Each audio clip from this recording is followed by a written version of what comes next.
Bonjour! Dans cette vidéo, je vais vous parler de Mercure. Alors, dites-moi si vous avez Mercure rétro ou Mercure direct dans vos thèmes de naissance. Alors, pour savoir si vous avez Mercure rétro, tout simplement, vous voyez, il y a le petit R à côté de Mercure.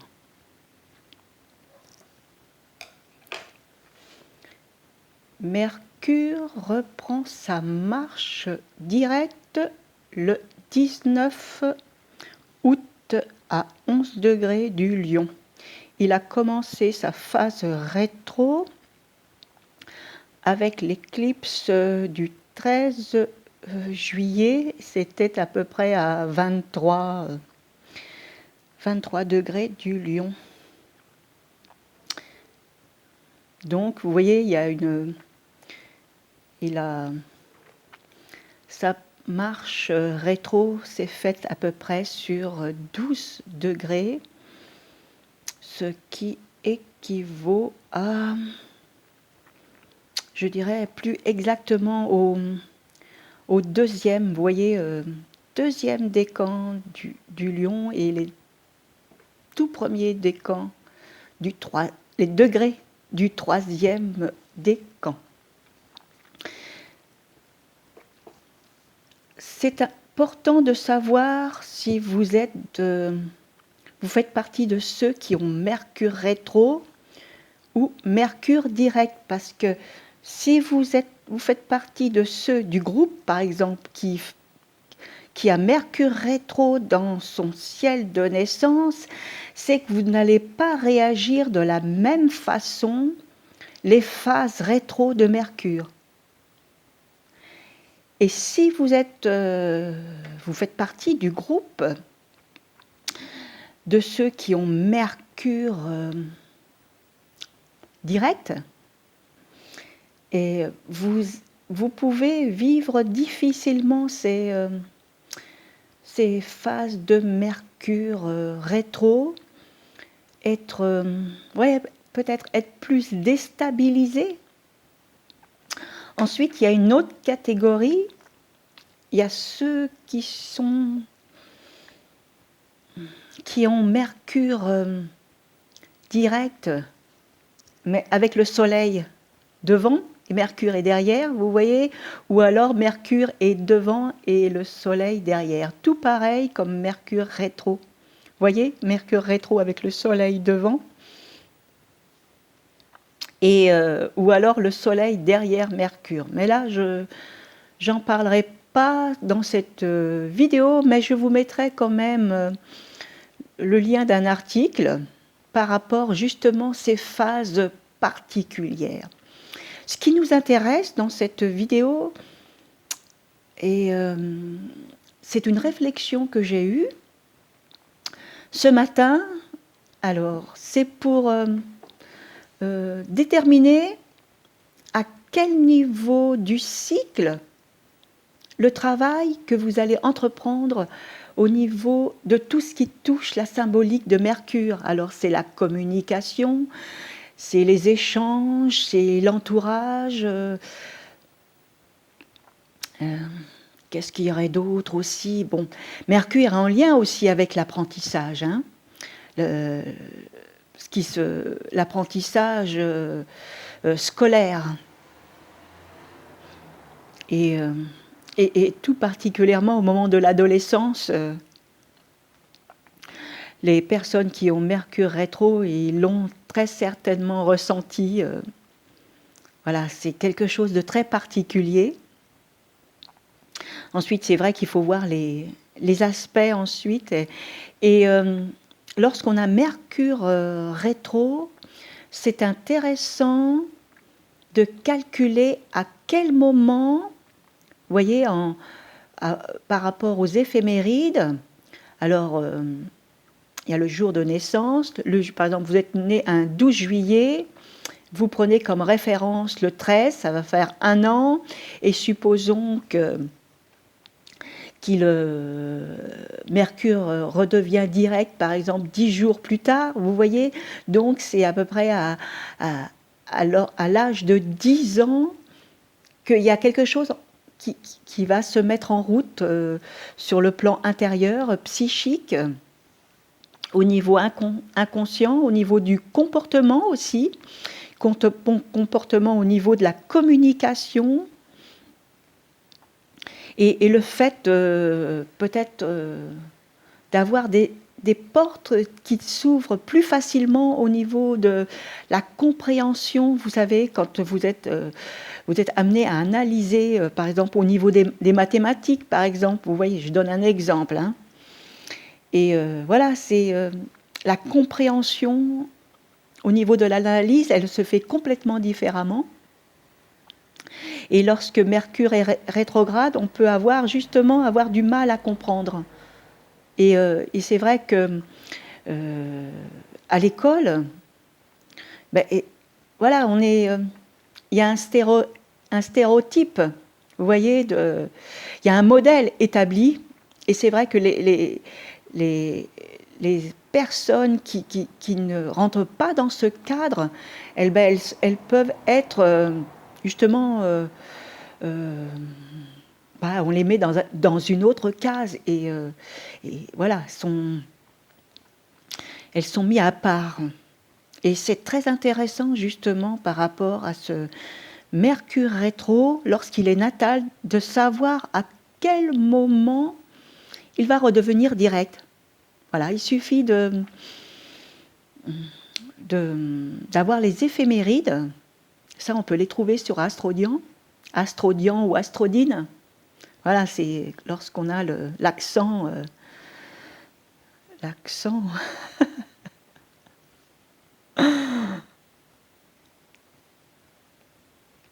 Et c'est tout pareil aussi pour ceux qui ont Mercure direct au moment de la naissance. Ça peut être intéressant de rechercher dans les éphémérides lorsque Mercure va redevenir rétrograde, parce qu'il y a un moment ou un autre dans notre vie, nous allons avoir un Mercure rétrograde au niveau progressé. Et là, il y a quelque chose qui va être déclenché, il y a un processus qui va être engagé au niveau psychologique, et c'est ça qui fait que on va vers une nouvelle compréhension, un nouveau regard sur les choses qu'on n'avait peut-être pas forcément avant. Et c'est pareil aussi pour le Mercure rétrograde qui devient direct au moment, sur le plan progressé aussi, hein. Ouais, mais c'est des changements, voilà. C'est chaque groupe a une fonction quand même, voilà, un comportement vraiment par rapport à soi, ce qu'il est. Il redevient direct, en progressé ou rétrograde. Et ça, c'est très intéressant à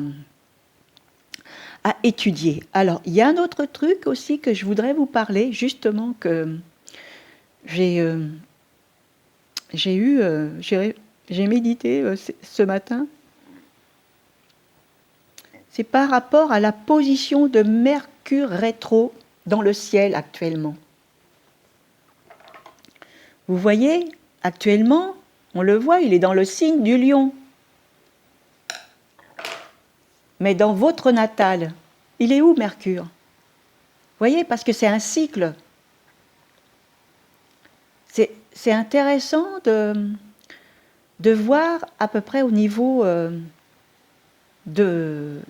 je dirais pas de la maison natale, mais de son cycle par rapport à votre Mercure natal. C'est-à-dire, vous avez un Mercure dans le Scorpion. Alors, je vais vous montrer mieux. Voilà. Vous avez un Mercure dans le Scorpion en natal. Et actuellement, il est dans le Scorpion. Donc, ce Mercure natal vous allez le prendre comme la maison 1. Ça va, oui, voilà, ça va correspondre à la maison 1. Et ensuite, maison 2, maison 3, maison 4, maison 5, maison 6, maison 7. Évidemment, le signe qui est dans l'axe d'opposition au Scorpion, c'est la maison 7. Vous voyez, vous pouvez prendre aussi un raccourci. 7, 8, 9, 10. Ce Mercure rétrograde, actuellement, il est dans votre maison 10 solaire. Et là, il y a certainement quelque chose à comprendre. La maison 10 solaire, c'est la maison publique, c'est la maison des vocations, de l'ambition. Et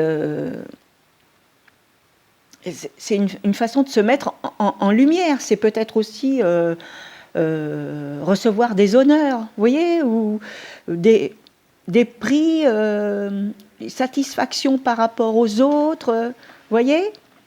On est apprécié, on est aimé. Et c'est vrai qu'avec...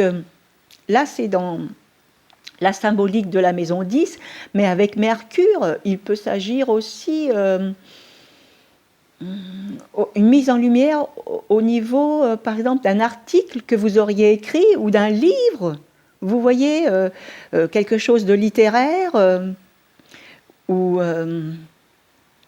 voilà, il peut s'agir aussi d'une promotion, vous voyez, par un nouveau contrat.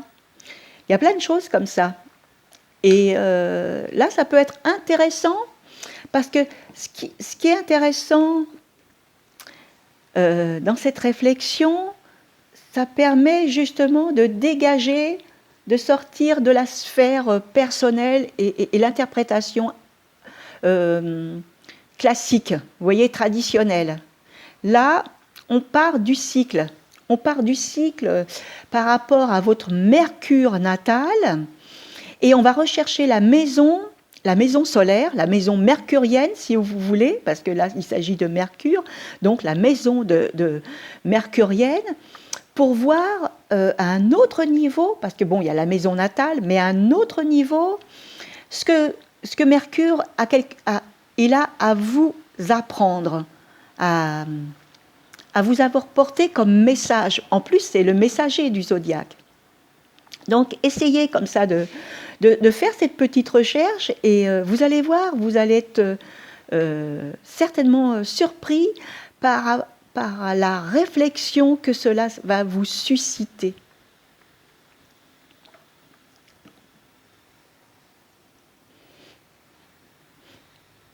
Ensuite, vous pouvez rajouter les aspects aussi, hein, les aspects globaux, hein, de ce Mercure rétro. Voilà, c'est ce que je voulais vous faire partager aujourd'hui avec, au niveau de ce Mercure, une réflexion supplémentaire. J'ai écrit un article, mais j'avais fait une vidéo relatant de ces 3 carrés aussi successifs avec Jupiter, parce que ça fait partie d'un processus. Et ça, on peut le mettre aussi, on peut le rajouter en toile de fond. D'autant qu'en plus, ce Mercure, il avait quelque chose à nous apporter de nouveau, parce qu'il était en conjonction au nœud nord. Le nœud nord, c'est le pôle d'évolution quand même. Ça permet de donner quelque chose de nouveau par rapport à la symbolique que ça soit de Mercure, ça a été au niveau des éclipses. Vous voyez, il y a eu aussi Vénus aussi, apporter un nouveau regard sur Vénus lorsque Vénus était en conjonction au nœud nord. Il y a la Lune qui passe tous les mois, et elle est prochainement, justement, c'est avec la prochaine éclipse. Oui, mais ça va se faire la veille, hein. L'éclipse est le 11 août, et le 10 août, nous aurons la Lune qui arrivera en conjonction à ce nœud nord, et Pallas aussi, la Jeanne d'Arc des temps modernes, comme j'aime la nommer. Et voilà, c'est un côté uranien avec Jeanne d'Arc, justement, apporter ce regard nouveau par rapport à l'astrologie, par rapport à Mercure, parce que il y a une chose aussi qui est intéressante aussi à souligner. Vous voyez, parce que ce côté nouveau, on peut ne pas l'avoir avec Uranus qui est quelque part bloqué puisqu'il est au mi-point de l'axe des nœuds lunaires.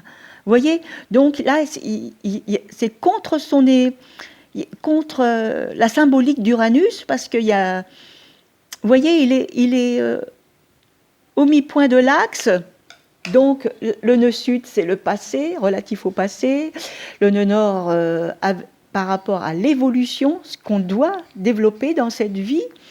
Et Uranus, qui parle quand même d'un processus je dirais, d'évolution, justement, par la nouveauté.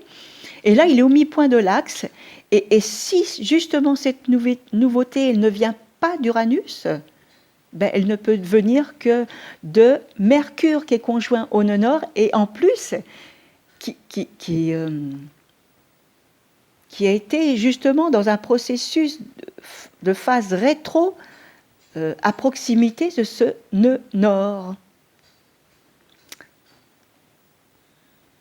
Alors j'espère que cela vous aura apporté quelque chose, au moins des informations supplémentaires, une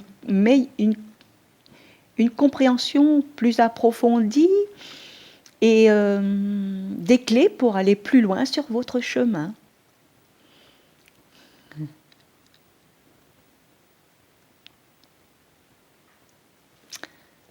Merci de commenter, de partager et de vous abonner. Double clic. À très bientôt pour de nouvelles aventures astrologiques.